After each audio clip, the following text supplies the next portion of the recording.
Bonjour, aujourd'hui, le rapport très important entre diplôme et chômage.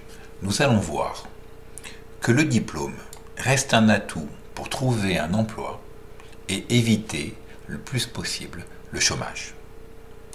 Étudions la situation grâce au taux de chômage, c'est-à-dire au pourcentage de chômeurs selon le niveau de diplôme.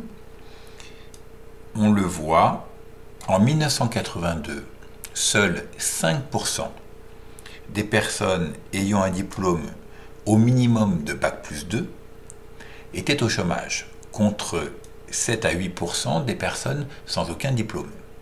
Chaque année, entre 82 et 2012, on remarque que les personnes sans diplôme sont beaucoup plus menacées par le chômage que les personnes diplômées du supérieur. Et même on peut dire que l'écart s'accroît, puisque pendant la crise en 2012, le taux de chômage des diplômés restait aux environs de 6%, alors que pour les sans diplômes, il atteignait les 17%. On le voit, l'écart ici s'aggrave, montrant l'importance de plus en plus grande du diplôme. Pendant la crise, beaucoup de salariés ont perdu leur emploi. On a ici, entre 2008 et 2011, une indication.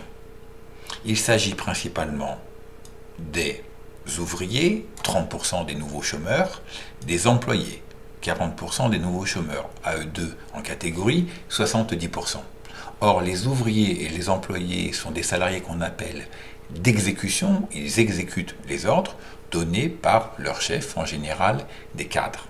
Ce sont donc les moins diplômés dans l'entreprise, les premiers à se faire licencier, car les cadres, eux, sont protégés par leur situation et par le fait qu'ils sont très difficiles à remplacer. Pour étudier la situation maintenant des jeunes, on le voit ici, 1 à 4 ans après leur sortie d'études. En moyenne pour les jeunes hommes, 21,7, vous avez une note de lecture. Ça veut dire qu'en 2013, le taux de chômage des hommes sortis depuis 1 à 4 ans de formation initiale, c'est-à-dire des études, était de 21,7, soit environ 1 sur 5. La moyenne des jeunes, hommes et femmes, tournait à 20%, toujours 1 sur 5. Mais ce qui est le plus intéressant, c'est de comparer la situation des jeunes ayant un diplôme d'enseignement supérieur long, c'est-à-dire au minimum licence, c'est-à-dire Bac+3 et plus bien sûr, avec les jeunes qui sortent de l'école sans diplôme ou avec au maximum un brevet des collèges. Vous pouvez mettre sur pause cette vidéo pour rédiger vous-même une phrase complète de comparaison entre ces deux données.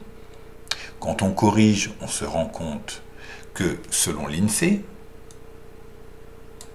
en 2013, 9,2% des jeunes ayant un diplôme d'enseignement supérieur long, 1 à 4 ans après la fin de leurs études, étaient au chômage, soit environ 1 sur 10, une personne sur 10, voire même un peu moins. Alors que pour les non-diplômés, 48,9%, soit près de la moitié, étaient au chômage. On le voit, l'écart est très élevé. Et ceci est vrai 5 ans après la fin des études, 10 ans après la fin des études. Vous le voyez, les écarts sont toujours importants, même si avec le temps, le taux de chômage est plus faible parce qu'on finit par trouver quand même un emploi. On peut donc dire que si le diplôme ne protège pas complètement du chômage, il reste néanmoins un atout. Les non-diplômés sont le plus souvent embauchés dans des emplois dits précaires, c'est-à-dire instables, intérim, quand on remplace quelqu'un, CDD, contrat à durée déterminée pendant 1, 2 ou 3 mois. Or, ces contrats sont les premiers volets d'ajustement en période de crise. Cela signifie que si une entreprise est en difficulté, ce sont les premiers contrats qu'elle va supprimer. Et donc ces personnes-là vont se retrouver beaucoup plus fréquemment au chômage. D'où les grandes manifestations en Espagne, que vous voyez ici au plus fort de la crise, où près de la moitié des jeunes étaient soit précaires, soit au chômage. Pour terminer, on peut tout de même dire que le diplôme protège de manière encore importante et accorde un certain nombre d'avantages. Premier avantage, l'accès à l'emploi est beaucoup plus facile. Deuxième avantage, la qualité de l'emploi, la stabilité du contrat, la responsabilité, l'intérêt des tâches est plus intéressante pour les personnes qui disposent d'un diplôme. Et enfin, leur salaire est plus élevé car il est plus facile pour eux de négocier leur rémunération. À bientôt.